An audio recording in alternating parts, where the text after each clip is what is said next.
அப்பா, திருவல்லிக்கேணி வீட்டை வித்துட்டியாமே என்று மகாதேவன் கேட்க, போனை காதில் வைத்த நிலையிலேயே சிறிது நேரம் மௌனமாக இருந்த சாம்பசிவம் பின் ஆமா என்றார்.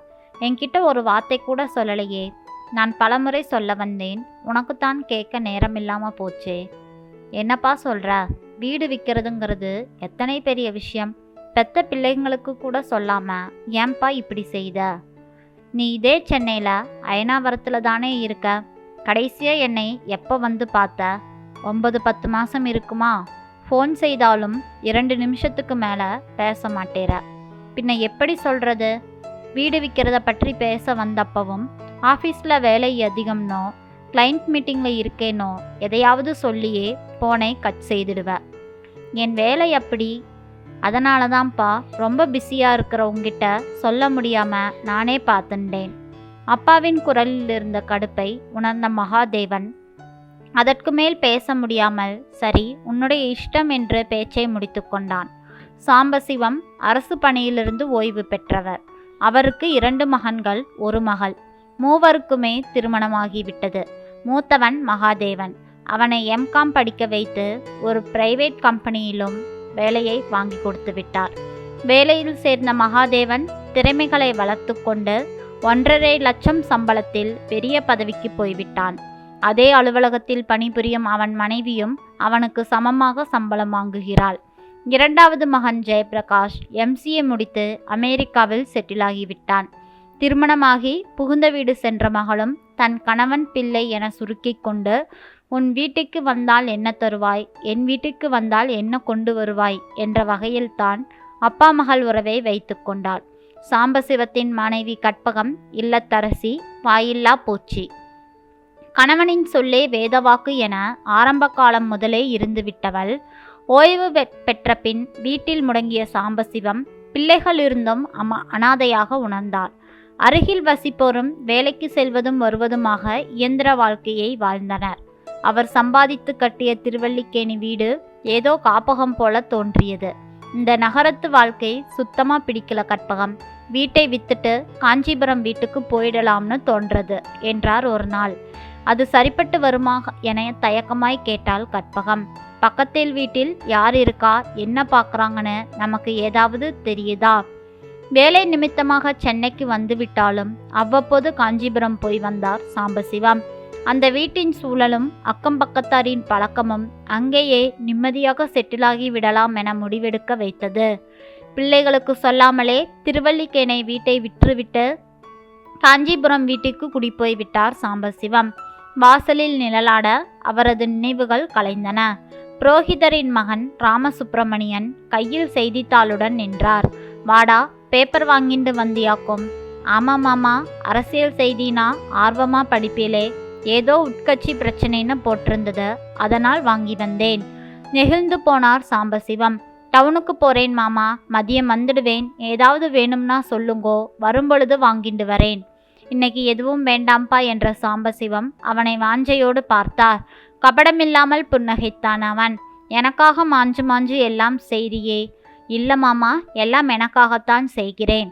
நான் வேத பாடம் படிக்கிறேன். பெரியவாளுக்கு சேவை செய்யணும், அது ஆசீர்வாதம்னு குரு சொல்லி தந்திருக்கார். அப்படி ஒரு வாய்ப்பு எனக்கு கிடைச்சிருக்கு. உங்க ஆசீர்வாதம் வேணும், அதுக்காகத்தான் இதெல்லாம். இப்போ சொல்லுங்கோ, எல்லாமே எனக்காகத்தானே செய்கிறேன் என சிரித்தான். நன்னா பேசுற, எல்லாம் பெரியவா ஆசீர்வாதம்.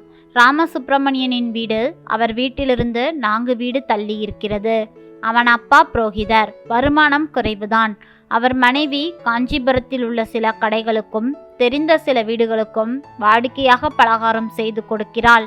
ஒரே பையனான இவன் வேத பாடசாலையில் 3ஆம் வருடம் படிக்கிறான். இவருக்கு மட்டுமல்ல, தெருவில் இருக்கும் எல்லோருக்கும் உதவி செய்து அனுசரணையாக இருந்து வந்தது அந்த குடும்பம். ராமசுப்பிரமணியன் விடைபெற்று போன ஓரிரு நிமிடங்களில் வாசலில் கார் வந்து நின்றது. மகாதேவன் வந்தான். எப்படிப்பா இருக்கீங்க என்றான். சாம்பசிவத்தின் மனதிற்குள் எச்சரிக்கை மணி அடித்தது.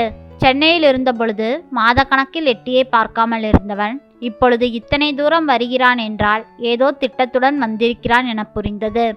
அம்மாவும் நீயும் ஏன்பா இப்படி தனியா கஷ்டப்படுறே?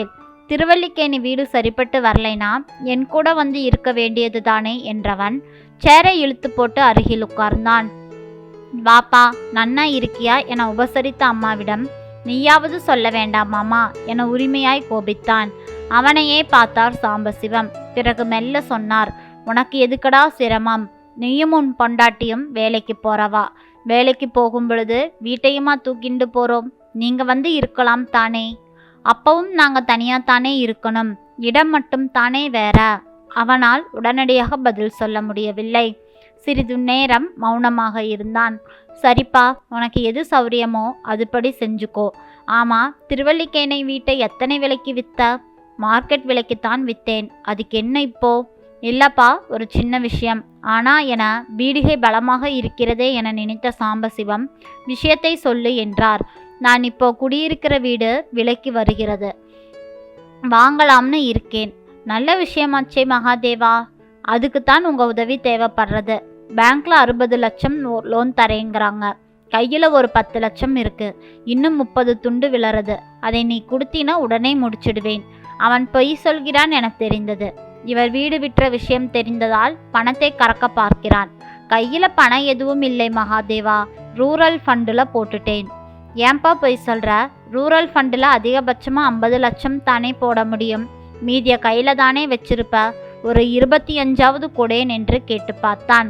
சாம்பசிவத்துக்கு புரிந்துவிட்டது. இல்லடா, இந்த வீட்டுக்கு கொஞ்சம் செலவு செஞ்சிட்டேன், மீதியையும் வேற முதலீடு செஞ்சிட்டேன் என அவர் தெளிவாய் சொல்ல அவன் முகம் மாறினான். சரி, சொத்தில் என் பங்கையாவது கொடு, எனது அவசரத்துக்கு உதவட்டும். ஏதுடா உன் பங்கு? அது என்னுடைய சுய சம்பாத்தியம். ஓஹோ, வக்கீல் கிட்ட கேட்டாச்சா? சரி விடு, நீ எனக்கு கடனா கொடு, 2 வருஷத்துல திருப்பி தந்துடுறேன். அந்த வீட்டை இப்ப வாங்கலைனா எப்பவும் வாங்க முடியாது, கைமாறி போயிடும்பா. இல்லடா, என்கிட்ட எந்த பணமும் இல்லை. நீங்க 2 பேர் சம்பாதிக்கிறீங்களே, 30 லட்சம் புரட்டுறதெல்லாம் பெரிய விஷயமா? இல்ல, வீண் பேச்சு எதுக்கு? இப்ப கொடுக்க முடியுமா முடியாதா என குரலை உயர்த்தினான் மகாதேவன். என்கிட்ட பணம் கிடையாது. நீ ஒரு பண பிசாசுப்பா. கோடி ரூபாய்க்கு மேல கையில வச்சுண்டு என்ன செய்ய போற? உனக்கு பெத்த பிள்ளைங்கிற பாசமே கிடையாது. இனிமேல் நீ எனக்கு அப்பனும் இல்லை, நான் உனக்கு பிள்ளையும் இல்லை. இந்த வாசல்படியை இனி மிதிக்கவே மாட்டேன். நீ செத்தா நான் கொல்லியும் போட மாட்டேன் என்று கத்தினான் மகாதேவன். எதுவும் போட வேண்டாம். செத்தப்புறம் எனக்கு யார் கொல்லி போடுறான்னு எனக்கு தெரியவா போறது? போடா என்றார். பணம் கிடைக்காத ஆத்திரத்தில் சேரை தள்ளி விட்டு வெளியேறி போனான் மகாதேவன். மகாதேவா, மகாதேவா, இருடா இருடா என பதறி அம்மாவை கூட ஏளனமாய் பார்த்துவிட்டு காரில் ஏறி போய்விட்டான். ஏன்னா அவன் கோச்சுண்டு போறான் என்றபடி கணவனிடம் வந்தாள் கற்பகம். போகட்டும் விடு, அப்பா அம்மாவை பார்க்க வந்த பிள்ளையா அவன்? பணத்தை தேடி வந்தவன் தானே. ஏன்னா நம்ம புள்ள அவன். ஆமா, நம்ம புள்ளதான். அவனுக்கு என்ன குறை வச்சேன்?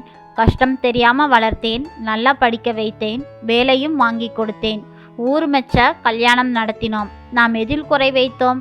கல்யாணமான 2வது மாசமே ஆபீஸ் போக வர சிரமமா இருக்குன்னு தனி குடித்தனம் போனவன் தானே. ஆரம்பத்தில் வாராவாரம் வந்து பார்த்தவன் இப்ப வருஷத்துக்கு ஒரு தடவை வரதே அபூர்வமா இருக்கு. இப்ப கூட எதுக்காக வந்தான்? பணத்துக்குத்தானே வந்தான். என்ன பிள்ளை இவன்? அதுக்காக நீயே யோசிச்சுப்பார். அம்மா அப்பாவுங்கிறவ பிள்ளைகளை வளர்த்து ஆளாக்கவும் சொத்து சேர்த்து கொடுக்கறதுக்கும் தானா? பிள்ளைகளுக்குன்னு கடமை இல்லையா? பெத்து வளர்த்தவாளை அவ வயசான காலத்துல அரவணைச்சுக்க வேண்டாமா? பணம் இல்லைனதும் கொல்லி போட மாட்டேன்னு சொல்லிட்டு போறானே. இவன் கொல்லி போட நமக்கு 30 லட்சம் ரூபாய் விலையா? அவருக்கு வார்த்தை தழுதழுத்தது. கண்களில் கண்ணீர் கசிந்தது கற்பகத்துக்கு. பணத்தை வச்சு பாசத்தை விலை பேசுற இவன் என்ன பிள்ளை? ஒரு பிள்ளைக்கு அப்பா செய்ய வேண்டிய அத்தனை கடமைகளையும் நான் முழுசா செஞ்சு முடிச்சிட்டேன். என் மனசுல திருப்தியா இருக்கு. ஆனா பெத்தவாளுக்கு ஒரு பிள்ளையா செய்ய வேண்டிய கடமையை பத்தி அவன் நினைக்க கூட தயாராக இல்லையே. நானெல்லாம் என் அப்பா அம்மாவை எப்படி கவனிச்சுட்டேன்? என் பிள்ளைகள்கிட்ட எனக்கு அந்த குடிப்பினை இல்லாம போச்சு. பெருமூச்சு விட்டார் சாம்பசிவம். மௌனமாய் அவரை பார்த்து கொண்டிருந்தாள் கற்பகம். அப்பா அம்மாவை விடு, என் மாமா மேல கூட நான் எவ்வளவு பாசமாய் இருந்தேன். இந்த வீட்டை அவரோட அண்ணன் பிள்ளைகளுக்கு கொடுத்துருவார்னு எல்லோரும் நினைச்சிட்டு இருந்தா. எதையும் எதிர்பார்க்காம அன்பு காட்டின என் பேருக்கு எழுதி வச்சாரே, அதுதாண்டி உண்மையான பாசம். ஆமோதிப்பது போல தலையசைத்தாள் கற்பகம். மாமா என வாசல் பக்கம் இருந்து சப்தம் கேட்டது. திரும்பினார். ராமசுப்பிரமணியன் இருந்தான்.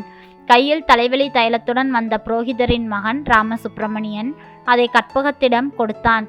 நேத்திக்கு சாயங்காலம் தலைவலிக்கிறது, தலையில பாட்டிலை காணோம்னு சொன்னாலே மாமி, அதான் வாங்கிட்டு வந்தேன் என்றான் அக்கறையோடு. மனதிற்குள் மின்னல் அடித்தது சாம்பசிவத்துக்கு. ஒரு முடிவுக்கு வந்தவராய் வாடா அம்பி என்று அவனை பாசத்துடன் அணைத்து கொண்டான்.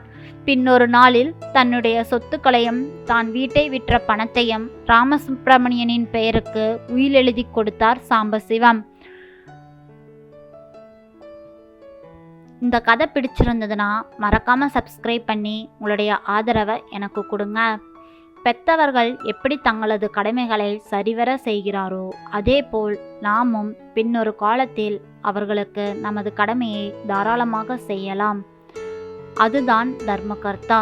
நன்றி. நாளை வேறொரு கதையில் சந்திக்கலாம்.